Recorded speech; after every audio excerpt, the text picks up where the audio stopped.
উড়িষ্যা জেলায় জগন্নাথ ধামে।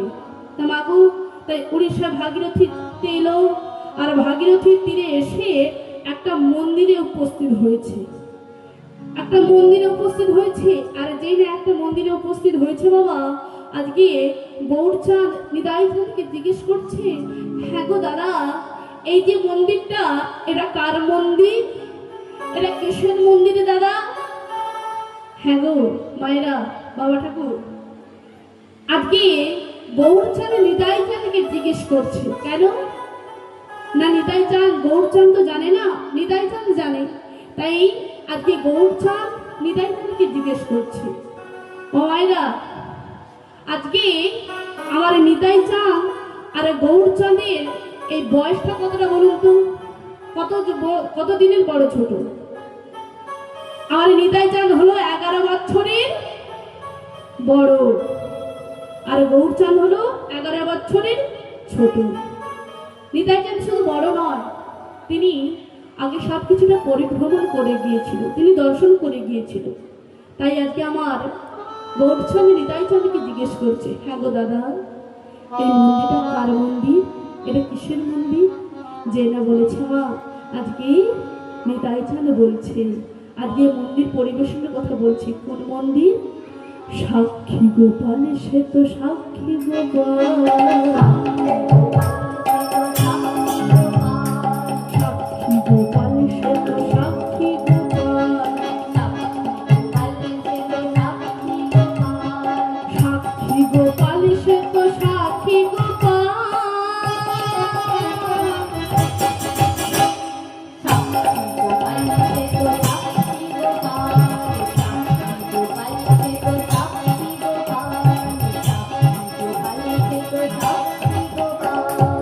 সাক্ষী গোপাল, সে তো সাক্ষী গোপাল,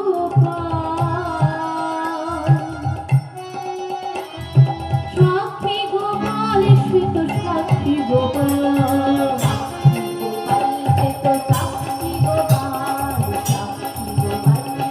রাই গৌর নারায়ণ গৌর হরি বল। ও মায়েরা, কি গোপাল বললো? সাক্ষী গোপাল, সাক্ষী গোপাল। যেই না সাক্ষী গোপাল বলেছে, অমনি গৌরচাঁদ নিতাই চাঁদকে জিজ্ঞেস করছে, হ্যাঁ গো দাদা, কি গোপাল? সাক্ষী গোপাল। আচ্ছা দাদা, ভগবানের নাম তো গোপাল, তবে সাক্ষী গোপাল হলো কেন? আচ্ছা দাদা, আমার মনে হয় তবে এই গোপাল তবে কিছু না কিছু সাক্ষী দিয়েছি, তাই জন্য গোপালের নাম হয়েছে সাক্ষী গোপাল। ও দাদা, আমি শুনেছি ক্ষীরচোরা গোপীনাথ তিনি ক্ষীর চুরি করেছিল বলে তাই সেদিন থেকে ভগবানের নাম হয়ে গেল এই ক্ষীরচোরা গোপীনাথ। আচ্ছা দাদা, তবে এই গোপাল কি কিছু সাক্ষী টাক্ষী দিয়েছে, তাই ভগবানের নাম হয়ে গেল সাক্ষী গোপাল? বলে হ্যাঁ রে ভাই, সে অনেক ঘটনা বলে। ও ও ও দাদা, দাদা আমাদেরকে একটু সেই ঘটনাটা একটু বলোই না দাদা। শোনো, আজকে যদি এই সাক্ষী গোপালের নামটা কি করে হয়ে গেল, কিভাবে হয়ে গেল, এই ঘটনাটা যদি তুমি আমাদের সবার কাছে বলো, তবে আমাদের কাছে অজানা জিনিসটা সবার কাছে জানা হয়ে যাবে। শুধু তাই না, আজকে এই যে রাতটা, এই রাতটা এই মন্দিরে আমরা সবাই মিলে কাটিয়ে দেবো। হ্যাঁ গো মায়েরা, তবে আজকে গৌরচাঁদ পরিবেশন করবে, নিতাই চাঁদ পরিবেশন করবে, আর গৌরচাঁদ আর ভক্তরা সবাই সারা রাত ধরে শ্রবণ করবে। তো হ্যাঁ গো মায়েরা, আজকে আমি এখানে এই বিষয়টা আজকে আমি এখানে সারা রাত পরিবেশন করব। আপনারা সারা রাত বসবেন তো? কি সারা রাত থাকবেন তো? দেখি কিনা যারা থাকবে একটু হাত তুলে দেখি। ও দাদু, আপনি থাকবেন? দেখুন আর কারো হাতই উঠছে না। বলে বাবা দরকার নেই কীর্তন শোনা, দরকার নেই। হ্যাঁ বাবা, আমার বাড়িতে চলে গেলে একটু টিভি, একটু সিরিয়াল, এইগুলো একটু দেখতে ভালোবাসি। কীর্তন শুনে কি লাভ? কীর্তন শুনবো কেন? এই আজকে কমিটিটা এখানে যদি একটু সে কি গুরু হয় কি রে? ও গুরু ড্যান্স। এখানে যদি এই জিনিসটা হতো না, এই জায়গাটা তবে ভুলে যেত। তাই গৌর হরি বল। এ ভাইদের মাথা খারাপ হয়েছে, অল্প বয়সে ব্রেন বুদ্ধি কমে গেছে, তাই এই কীর্তন করাচ্ছে। হ্যাঁ গো, এই কীর্তন করতে গেলে, এই পুজো টুজো করতে গেলে যখন কীর্তন বলে, হ্যাঁ গো এই কীর্তন করবো, দাও চাঁদা দাও, দেখবেন ওই 10 টাকা 20 টাকা দিয়ে দেবে। আর যদি কমিটিটা বলে, হ্যাঁ গো আজকে শ্রাবণ থেকে নিয়ে আসবো, দাও চাঁদা দাও, দেখবেন 100 টাকা 500 টাকা দিয়ে দেবে, 100 টাকা 500 টাকা দিয়ে দেবে। হ্যাঁ গো, শ্রাবণ থেকে আপনার কি লাভ? শ্রাবণ আপনাকে 2-3 বেলা খাইয়ে দেবে না, আপনাকে সাথে করে নিয়ে বাড়িতে নিয়ে ঘুরতে যাবে, যেখানে প্রোগ্রাম হবে সেখানে নিয়ে যাবে?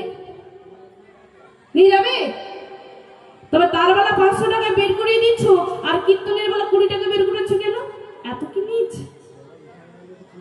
হ্যাঁ গো, আপনারা ভাবলেন না শ্রাবণ থেকে 500 টাকা দিলে মানে আপনার 1000 টাকা আরো ব্যয় হয়ে চলে যাবে। কিন্তু এই কীর্তন বাসরে কীর্তন করার জন্য যখন কমিটিকে থেকে আপনি 20 টাকা দিলেন, আপনার জন্য ভগবান 40 টাকা তুলে রাখবে। 40 টাকা দেবেন, 500 টাকা দিলে ভগবান আপনার 1000 টাকা পাইয়ে দেবে। তাহলে সৎ জায়গায় সৎ মনোভাব নিয়ে খরচাটা আপনি করুন। যেমন করবেন আপনি তেমন ফল পাবেন। নিলে যাবে আর দিলে পাবে। তাই দিতে শিখুন। নিতাই গৌর হরি বল। তাই না গো? 3 ঘন্টা, সারা রাত তো নয়, আর কতক্ষণ বাকি রে? আর 1 ঘন্টা। আর 1 ঘন্টা থাকতে পারবেন না আপনারা? প্রচুর ঘুম পাচ্ছে ঠান্ডার ওয়েদারে। মায়েরা দেখো ঝিমিয়ে গেছে ঘুমা। মানে আসলে কি জানেন তো, এত দূরে আমাকে দিয়েছে, আমি তো আর দেখতে পাচ্ছি না যে বসে বসে ঘুমোচ্ছে না গল্প করছে, যাতে কি করছে। এত দূর থেকে তো আমার চোখ যায় না, তাই আমি কি করে বুঝবো বলুন? যদি আমার সঙ্গে একটু হরিধুনি করে বা একটু কথা বলে, একটু জোরে একটু কথা বলে, তাও না আমি একটু শুনতে পেতাম। কিছুই বলছেন না। থাকবে কি চলে যাবে তাও কিছু বলছে না।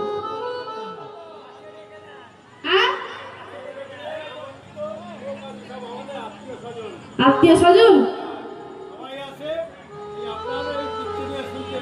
বাহ খুব ভালো। বলছে আমাদের এখানে আত্মীয় স্বজন, কুটুম বান্ধব যে যেখানে আছে সবাই কীর্তন শুনতে আসে, কীর্তন শুনতে ভালোবাসে। হ্যাঁ গো মা, আপনাদের কাছে সবার কাছে আমি 1 ঘন্টা ভিক্ষে চেয়েছি, বুঝলেন? বেশি নয়, আর 1 ঘন্টা আমি ভিক্ষে দিই। এই 1 ঘন্টার মধ্যে আমরা সব করবো, কেমন লীলা পরিবেশন করবো, লাস্টে আপনাদের জন্য দুটো ভজন গান করবো, আমরা সবাই মিলে একটু নৃত্য করবেন, আনন্দ করবেন, কেমন? নিতাই গৌর হরি বল। তবে সেই আনন্দটার জন্য একটু অপেক্ষা করুন, কেমন? নিতাই গৌর হরি বল। তাই দেখো মায়েরা, আজকে সেই নিতাই চাঁদ পরিবেশন করছি আর সকল ভক্তরা বসে শুনছে। তাই মাগো, তাই নিতাই চাঁদ পরিবেশন করছে যে বিদ্যানগর বলে একটা গ্রাম ছিল, বুঝলেন? আপনাদের মতন বিদ্যানগর বলে একটা গ্রাম ছিল। তাই ওই গ্রামে 2 শ্রেণীর ব্রাহ্মণ বাস করত। একজন ছিলেন পুলিন ব্রাহ্মণ আর একজন ছিলেন অপুলিন ব্রাহ্মণ। এই যে পুলিন ব্রাহ্মণ মানে কে না, তিনি ছিলেন বড় ব্রাহ্মণ। এই বড় ব্রাহ্মণ ছিলেন পুলিন ব্রাহ্মণ, অর্থাৎ তিনি উচ্চ শ্রেণীর ব্রাহ্মণ। আর এই যে ছোট ব্রাহ্মণ, তিনি ছিল নিম্ন শ্রেণীর ব্রাহ্মণ, মানে নিচ শ্রেণীর ব্রাহ্মণ। তবে এই যে ঘটনাটা হয়েছে এই 2 জন ব্রাহ্মণকে নিয়ে বাবা। তো হ্যাঁ গো বাবা, এই যে বড় ব্রাহ্মণ, এই বড় ব্রাহ্মণ তৎকালীন যুগে তিনি জমিদার ছিল, আত্মীয় পরিজন, জায়গা সম্পত্তি সব ছিল। হ্যাঁ গো মা, তবে এই যে জমিদার আমরা কাকে বলি? যার জায়গা সম্পত্তি টাকা পয়সা কিছু থাকে না, তাকে আমরা সবাই মিলে জমিদার বলি, তাই তো বাবা?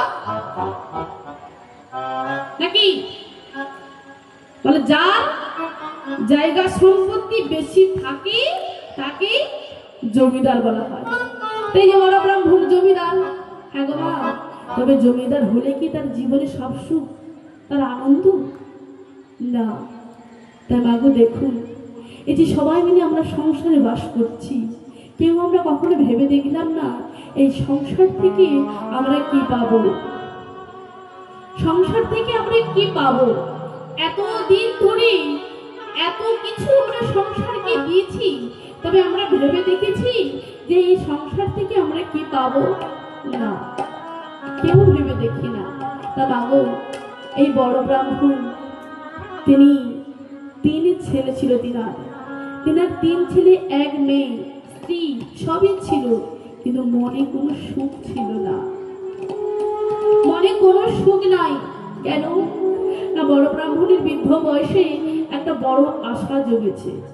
আশাটা কি না, আমার তো অনেক বয়স হয়েছে, তা আমি এই বয়স জীবনে আমি একটু তীর্থ দর্শন করতে চাই। তাই তীর্থ যাওয়ার জন্য বড় আশা হলো, বড় আশা করলো। তাই তীর্থ যাওয়ার জন্য তিনার তিন ছেলেকে ডাকলেন, বড় খোকা, ওরে মেজো খোকা, ওরে ছোট খোকা, আয় আয় বাবা আয়। যেই না ছেলেদেরকে ডেকেছে মা, ছেলেরা যেই না সম্মুখে এসে দাঁড়িয়েছে, অমনি বড় ব্রাহ্মণ বলে উঠলেন, হ্যাঁ রে বাবা, হ্যাঁ রে খোকা, দেখতে পাচ্ছিস আমি তো আর বেশি দিন বাঁচবো না, আমার তো আর বেশি পরমায়ু নেই বাবা, আমাকে তো একদিন এই পৃথিবী ছেড়ে চলে যেতে হবে। হ্যাঁ রে বাবা, এই বৃদ্ধ বয়সে আমার একটা বড় আশা জেগেছে রে বাবা। হ্যাঁ রে, আমি তো তোদের কাছে হাত পেতে কোনো দিনের জন্য কিছুই চাইনি বাবা। তুই বাবা রে, আমার এই জীবনে আমার বড় আশা জেগেছে রে বাবা। হ্যাঁ রে বাবা, বল না তোরা সেই কথাটা আমার তোরা রাখবি, বল বাবা, বল না রে, আমার সেই কথাটা রাখবি। বড় ছেলে বলে উঠবে, হ্যাঁ গো বাবা, এত কিন্তু কিন্তু কেন করছো বলো তো? তুমি পরিষ্কার করে বলো, তুমি আমাদের কাছে কি চাইছো, কি নেবে বলো আমায়। হ্যাঁ রে বড় খোকা, আমি তোদের কাছে কিছু নেব না। হ্যাঁ রে বাবা, আমার এই বৃদ্ধ বয়সে একটু আশা হয়েছে, আমি একটু তীর্থধামে যাব। কোথায় যাবি? তীর্থধাম, তীর্থধামে যাব বাবা। বল না রে বাবা, আমায় নিয়ে যাবি বাবা, বল। সঙ্গে সঙ্গে বড় ছেলে বলল, হ্যাঁ গো বাবা, কোথায় যাবে? তীর্থধামে। তীর্থধামে যাবো বললেই কি যাবা? হ্যাঁ গো বাবা, এই কত রাস্তা, কত পথ হেঁটে হেঁটে যেতে হবে, ওই অত রাস্তা হেঁটে হেঁটে যাওয়ার মতন আমাদের কাছে কোনো সময় নেই। কেন না, তৎকালীন যুগে কোনো যানবাহন ছিল না, তীর্থধামে যদি যেতে হতো নিজের পায়ে হেঁটে হেঁটে যেতে হতো। তাই বড় ছেলে বললেন, হ্যাঁ গো বাবা, তীর্থধামে যাওয়া বললেই কি যাওয়া? হ্যাঁ গো শোনো, আমরা তোমায় কেউ নিয়ে যেতে পারবো না, বিশেষ করে আমি নিয়ে যেতে পারবো না। কেন? আমি খুব ব্যস্ত, আমি ব্যবসাতে খুব ব্যস্ত আছি তো, তাই বাবা আমি তোমাকে নিয়ে যেতে পারবো না। বড় খোকা, তুই আমায় নিয়ে যাবে না বাবা? হ্যাঁ রে, তোকে আমি কত কষ্ট করে লালন পালন করেছি রে, আরে তুই কিনা আমার একটা শেষ জীবনের আশাটাকে পূরণ করতে পারলিস না রে খোকা। বেশ, তুই যেটা ভালো বুঝেছিস সেটাই করেছিস। হ্যাঁ রে মেজো খোকা, এই মেজো খোকা, এই বল, তুই আমায় কি নিয়ে যাবি তো বাবা? বল, তুই আমায় তীর্থধামে নিয়ে যাবি তো? সঙ্গে সঙ্গে মেজো ছেলে বললেন, হ্যাঁ গো বাবা, আসলে আমি তো খুব কর্মক্ষেত্রে ব্যস্ত থাকি তো, তাই কি জানো বাবা, আমি তোমাকে নিয়ে যেতে পারবো না বাবা, আমায় তুমি ক্ষমা করে দাও বাবা, আমি তোমাকে নিয়ে যেতে পারবো না। মেজো ছেলে না বলেছে, এলো কার কাছে শেষে? ছোট ছেলের কাছে। আরে ছোট ছেলেকে যেই না বলেছে বাবা, ছোট ছেলে বলছে, বাবা গো, আমার তো ছোট ছোট ছেলে মেয়ে আছে। হ্যাঁ গো বাবা, আমার ছোট ছোট ছেলেদেরকে তোমার বৌমা ঠিক করে ওদেরকে লক্ষ্য রাখতে পারবে না, তাই বাবা আমায় তুমি ক্ষমা করো গো বাবা, আমি তোমাকে না নিয়ে যেতে পারবো না, আমায় তুমি মাফ করো। ছোট ছেলে, হ্যাঁ রে বাবা, এটাই কি তোদের কাছে আমার পাওনা ছিল বাবা? এটাই কি তোদের কাছে আমার পাওনা ছিল? আমি ভালো করে তোকে খেতাম না, আমি ভালো পোশাক জীবনে পড়তাম না, আমি অর্থগুলোকে জমিয়ে জমিয়ে তোদেরকে আমি বড় করে তুলেছি।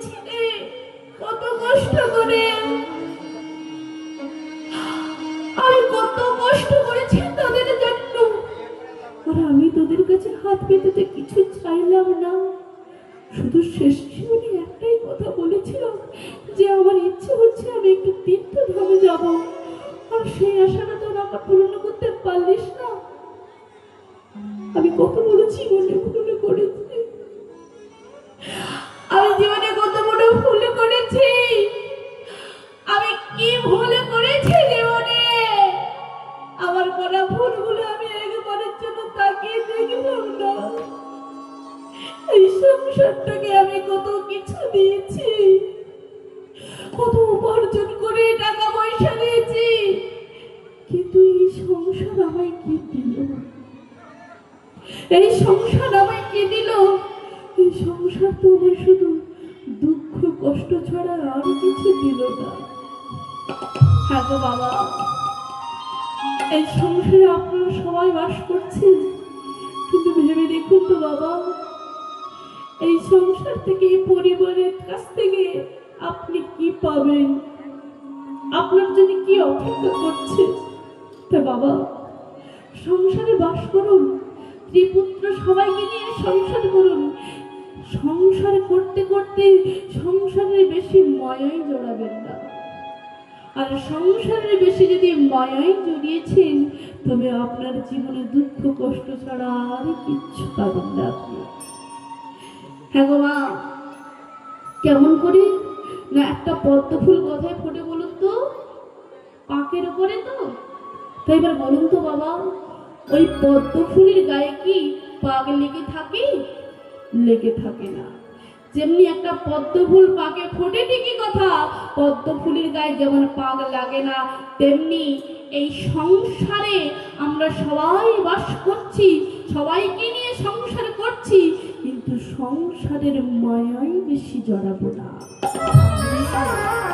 আর সংসারের মায়ায় যদি তুমি জড়িয়েছ, তবে পরবর্তী জীবনে আপনার কপালে দুঃখ কষ্ট হতাশা বিরহ জ্বালা যন্ত্রণা ছাড়া আর আপনি সংসার থেকে কিছুই পাবে না। নিদাই গৌর প্রেমানন্দে গৌর। তাই বাবা, তাই বড় বিপ্র বাড়িতে বসে বসে কাঁদছে, ছেলেরা নিয়ে গেল না।